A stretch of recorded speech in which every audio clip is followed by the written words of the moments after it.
9ರಂದು ಹಾಸನ ನಗರ ಹೊರವಲಯದ ಕೈಗಾರಿಕಾ ಪ್ರದೇಶದಲ್ಲಿ ಬರಬ್ಬರವಾಗಿ ಹತ್ಯೆಯೊಂದಾಗಿತ್ತು. ಗ್ರಾನೈಟ್ ಫ್ಯಾಕ್ಟರಿ ಮಾಲೀಕ ಕೃಷ್ಣೇಗೌಡ ಅವರನ್ನ ನಡು ರಸ್ತೆಯಲ್ಲಿ ಹಂತಕರು ಕೊಚ್ಚಿ ಕೊಲೆ ಮಾಡಿ ಎಸ್ಕೇಪ್ ಆಗಿದ್ರು. ಕೃಷ್ಣೇಗೌಡ ಜೆಡಿಎಸ್ ಆಪ್ತ ವಲಯದಲ್ಲಿ ಗುರುತಿಸಿಕೊಂಡಿದ್ರು. ರೇವಣ್ಣ ಕುಟುಂಬಕ್ಕೂ ಆಪ್ತರಾಗಿದ್ದ ಕಾರಣ ರಾಜಕೀಯವಾಗಿ ಈ ಕೊಲೆ ಸಂಚಲನ ಸೃಷ್ಟಿ ಮಾಡಿತ್ತು. ಅಂದಿನ ಎಸ್ಪಿ ಹರಿರಾಮ್ ಶಂಕರ್ ಖುದ್ದು ಸ್ಥಳಕ್ಕೆ ಬಂದಿದ್ರು. ಶ್ವಾನದಳ, ಬೆರಳಚ್ಚು ತಜ್ಞರು, ಎಫ್ಎಸ್ಎಲ್ ತಜ್ಞರು ಎಲ್ಲ ಆಂಗಲ್ನಲ್ಲೂ ಮಾಹಿತಿ ಕಲೆ ಹಾಕಿದ್ರು. ಹಾಸನ ಶಾಸಕ ಸ್ವರೂಪ್ ಪ್ರಕಾಶ್, ಭವಾನಿ ರೇವಣ್ಣ ಸಹ ಈ ಘಟನೆ ಖಂಡಿಸಿ ಆಕ್ರೋಶ ಹೊರಹಾಕಿದ್ರು.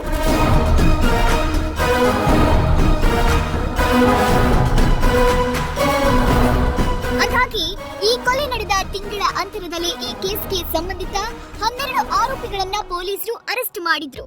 ಆದ್ರೆ ಈ ಕೊಲೆಯ ರೂವಾರಿ, ಈ ಕೊಲೆಯ ಮಾಸ್ಟರ್ ಮೈಂಡ್ ಆಗಿದ್ದ ಆ ಒಬ್ಬ ಖತರ್ನಾಕ್ ಕಿಲಾಡಿ ಮಾತ್ರ ಪೊಲೀಸರ ಕೈಗೆ ಸಿಕ್ಕಿರ್ಲಿಲ್ಲ.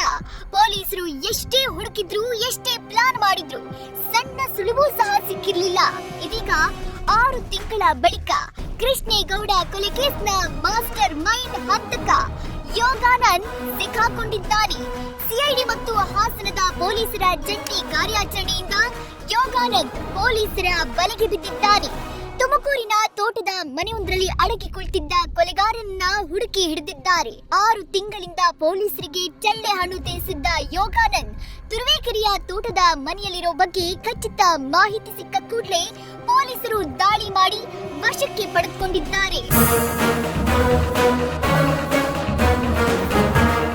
ತುಮಕೂರು ತುರುವೇಕೆರೆಯಲ್ಲಿ ಒಂದು ತೋಟದ ಮನೆಯಲ್ಲಿ ಅವರು ಇರ್ತಾರಂತ ಮಾಹಿತಿ ಮೇರೆಗೆ ಅವರನ್ನು ದಸ್ತಗಿರಿ ಮಾಡೋಕ್ಕೆ ರಚನೆ ಮಾಡಿದ ಜನ ಒಂದು 3 ಜನ ಸಬ್ ಇನ್ಸ್ಪೆಕ್ಟರ್ ಆದ ಶಿವಶಂಕರ್ ಮತ್ತು 2 ಸಬ್ ಇನ್ಸ್ಪೆಕ್ಟರ್ಸ್ ಮತ್ತು ತನಿಖಾ ತಂಡ ಹೋಗಿ ಅವರನ್ನು ದಸ್ತಗಿರಿಯನ್ನು ಮಾಡಲಾಗಿದೆ.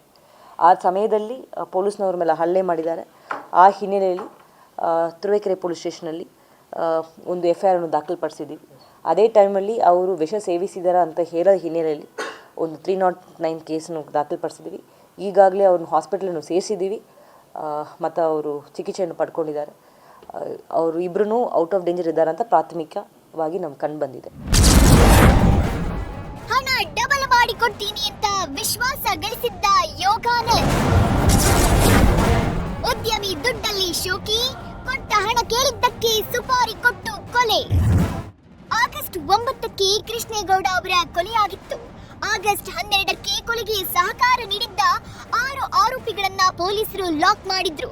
ಕೊಲೆ ಸಂಚಿನಲ್ಲಿ ಭಾಗಿಯಾಗಿದ್ದ ಯೋಗಾನಂದ ಚಾನೆಲ್ ಪಾರ್ಟ್ನರ್ ಸುರೇಶ್, ಯೋಗಾನಂದ ಮಾವ ಕೃಷ್ಣಕುಮಾರ್, ಯೋಗಾನಂದ್ ಪತ್ನಿ ಸುಧಾರಾಣಿ, ಯೋಗಾನಂದನ ಪ್ರೇಯಸಿ ಅಶ್ವಿನಿ ಹಾಗೂ ಯೋಗಾನಂದ್ ಸಂಬಂಧಿ ಸಂಜು ಮತ್ತು ಆತನ ಪತ್ನಿ ಚೈತ್ರಾಳನ್ನ ಬಂಧಿಸಿದ್ರು. ಇವರನ್ನ ವಿಚಾರಣೆ ಮಾಡಿದ್ಮೇಲೆ ಕೊಲೆಯ ಅಸಲಿ ಸತ್ಯ ಬಯಲಾಗಿತ್ತು. ಎಸ್, ಕೃಷ್ಣೇಗೌಡ ಹೇಳಿ ಕೇಳಿ ಉದ್ಯಮಿ, ಗ್ರಾನೈಟ್ ಉದ್ಯಮಿ. ಆತನ ಬಳಿ ಕೋಟಿ ಕೋಟಿ ದುಡ್ಡಿತ್ತು. ಆ ನಡುವೆ ಕೃಷ್ಣೇಗೌಡರ ವಿಶ್ವಾಸ ಗಳಿಸಿಕೊಂಡಿದ್ದ ಯೋಗಾನಂದ್ ಕೆಲವು ಕಡೆ ಹಣ ಇನ್ವೆಸ್ಟ್ ಮಾಡೋಣ, ಹಣ ಡಬಲ್ ಮಾಡಿಕೊಡ್ತೀನಿ ಅಂತ ಆಮಿಷ ಒಡ್ಡಿ ಪುಸ್ಲಾಯಿಸಿದ್ದ. ಯೋಗಾನಂದ್ನ ಮಾತು ಕೇಳಿ ಕೃಷ್ಣೇಗೌಡ ಕೂಡ ಕೇಳಿ ಕೇಳ್ದಂಗೆ ದುಡ್ಡು ಕೊಟ್ಟಿದ್ದ. ಲೋಕಲ್ ಚಾನೆಲ್ ಓಪನ್ ಮಾಡಿಸಿದ್ದ. ದೇವರು ಆಸ್ತಿಕತೆ ಅಂದ್ರೆ ಏನ್ ಬೇಕಾದ್ರೂ ಮಾಡೋಕೆ ರೆಡಿ ಅನ್ನೋ ಮನಸ್ಥಿತಿ ಹೊಂದಿದ್ದ ಕೃಷ್ಣೇಗೌಡರನ್ನ ಸಿಕ್ಕ ದೇವಾಲಯ ಸುತ್ತಾಡಿಸಿ ಬ್ಲಾಕ್ ಮ್ಯಾಜಿಕ್ ಅಂತೆಲ್ಲ ನಂಬಿಸಿ ಲಕ್ಷ ಹಣ ಪೀಕಿದ್ದ. ಕಡೆಗೆ ಸಿನಿಮಾ ಹುಚ್ಚತ್ತಿಸಿ ಒಂದು ಸಿನಿಮಾ ಮಾಡೋಣ ಅಂತಾನು ಹಣ ಇನ್ವೆಸ್ಟ್ ಮಾಡಿಸಿದ್ದ.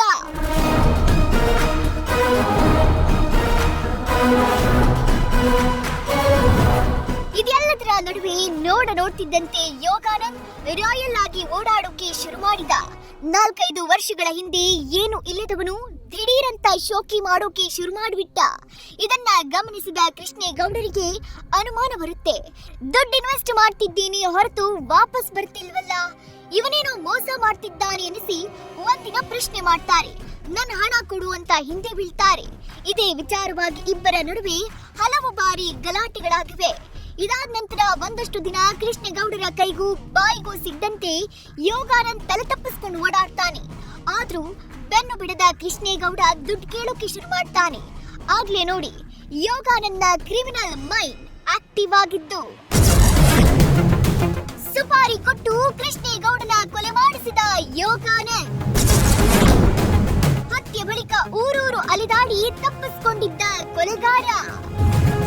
ಕೃಷ್ಣೇಗೌಡ ಇದ್ದಷ್ಟು ದಿನ ತನ್ನನ್ನ ಬಿಡಲ್ಲ, ದುಡ್ಡಿಗಾಗಿ ಪೀಡಿಸ್ತಾನೆ ಇರ್ತಾನೆ ಅಂತ ಪ್ಲಾನ್ ಮಾಡಿದ ಯೋಗಾನಂದ್ 4.5 ಲಕ್ಷಕ್ಕೆ ಬೆಂಗಳೂರು ಹಾಗೂ ಮೈಸೂರು ಮೂಲದ ಯುವಕರಿಗೆ ಸುಪಾರಿ ಕೊಡ್ತಾನೆ.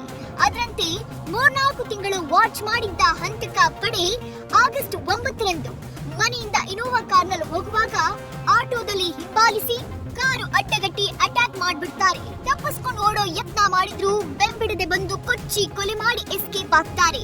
ಕೊಲೆ ನಡೆದ 3 ದಿನಕ್ಕೆ ಕೊಲೆಗೆ ಸಹಕಾರ ಕೊಟ್ಟವರ ಬಂಧನವಾಗಿತ್ತು.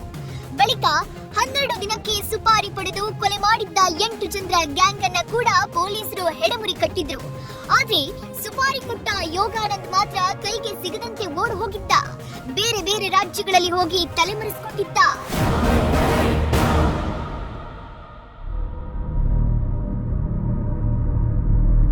ಕೊಲೆ ಮಾಡಿಸಿ ಸೀದಾ ಚೆನ್ನೈಗೆ ಹೋಗಿದ್ದ ಯೋಗಾನಂದ್ ಮತ್ತು ಆತನ ಸಂಬಂಧಿ ಅನಿಲ್ 1 ವಾರ ಅಲ್ಲೇ ತಂಗಿದ್ರು. ಅಲ್ಲಿಂದ ಮೈಸೂರು ಜಿಲ್ಲೆಯ HD ಕೋಟೆಗೆ ಬಂದಿದ್ರು. ಆಮೇಲೆ ಮಂತ್ರಾಲಯಕ್ಕೆ ಹೋಗಿ ರಾಯರ ದರ್ಶನ ಬೇರೆ ಪಡೆದುಕೊಂಡಿದ್ರು. ಎಲ್ಲಿಯೂ ಅಪ್ಪಿ ತಪ್ಪಿಯೂ ಮೊಬೈಲ್ ಬಳಸದೆ ಚಾಣಾಕ್ಷತನದಿಂದ ಓಡಾಡ್ತಿದ್ದವರು ಕಡೆಗೆ ಬಾಂಬೆಗೆ ಹೋಗಿ ಬೇಕರಿಯೊಂದರಲ್ಲಿ ಕೆಲಸಕ್ಕೆ ಸೇರ್ಕೊಂಡ್ರು.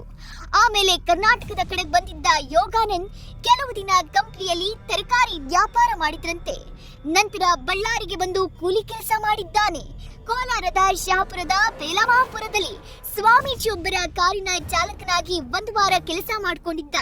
ಕೊನೆಗೆ ಸಂಬಂಧಿ ಅನಿಲ್ನ ಸಂಪರ್ಕ ಮಾಡಿ ತುರುವೇಕೆರೆಯ ತೋಟದ ಮನೆಯೊಂದರಲ್ಲಿ ಬಂದು ಅಡಗಿದ್ದಾನೆ. ಸುಮಾರು 2 ತಿಂಗಳಿಂದ ಅನಿಲ್ ಜೊತೆಗೆ ತೋಟದ ಮನೆಯಲ್ಲಿದ್ದ ಯೋಗಾನಂದ ನಸೀಬು ಚೆನ್ನಾಗಿರ್ಲಿಲ್ಲ. ಅಷ್ಟೊತ್ತಿಗೆ ಅಲರ್ಟ್ ಆಗಿದ್ದ ಪೊಲೀಸರು ಜನವರಿ 30ರಂದು ದಾಳಿ ಮಾಡಿ ಲಾಕ್ ಮಾಡಿದ್ದಾರೆ.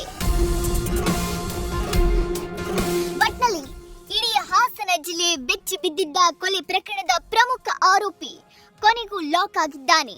ಹಾಸನ ಪೊಲೀಸರು ಸಿಐಡಿ ಟೀಮ್ ನಿರಂತರವಾಗಿ ಕೆಲಸ ಮಾಡಿ ಯೋಗಾನಂದ್ನ ಹೆಡಮುರಿ ಕಟ್ಟಿದ್ದಾರೆ. ಕೃಷ್ಣೇಗೌಡರಂತೆ ಇನ್ನಷ್ಟು ಮಂದಿಗೂ ಯೋಗಾನಂದ್ ಅಂಡ್ ಟೀಮ್ ಇಂಥದ್ದೇ ವಂಚನೆ ಮಾಡಿರೋ ಅನುಮಾನವೂ ವ್ಯಕ್ತವಾಗಿದೆ. ಎನಿವೆ, ಯೋಗಾನಂದ್ನ ಕೋರ್ಟ್ಗೂ ಹಾಜರುಪಡಿಸಿರುವ ಪೊಲೀಸರು ಹೆಚ್ಚಿನ ತನಿಖೆಗಾಗಿ ವಶಕ್ಕೆ ಪಡೆದಿದ್ದು ಮತ್ತಷ್ಟು ಪ್ರಕರಣ ಬೆಳಕಿಗೆ ಬರೋ ಸಾಧ್ಯತೆ ದಟ್ಟವಾಗಿದೆ.